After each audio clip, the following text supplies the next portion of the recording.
અંકલેશ્વર જીઆઈડીસીમાં મેઘમણી ચોકડી પાસે પાર્ક કરેલ ડમ્પરને બે શખ્સોએ ચોરી કરી લઈ જતા હતા, જે દરમિયાન નેત્રંગ પોલીસે બંને શખ્સોને ઝડપી પાડી જીઆઈડીસી પોલીસના હવાલે કર્યા હતા।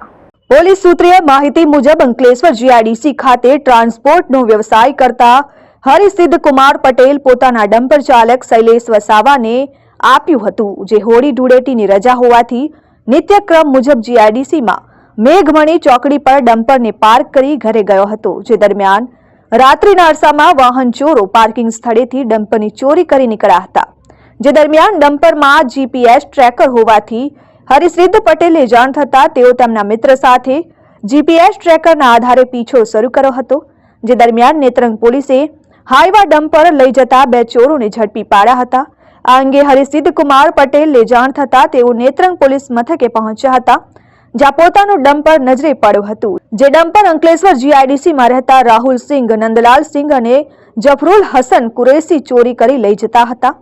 ઘટના અંગે અંતે હરિસિદ્ધ કુમાર પટેલે અંકલેશ્વર જીઆઈડીસી પોલીસ મથકે 10 લાખ રૂપિયાના ડમ્પર ચોરી અંગે ફરિયાદ નોંધાવતા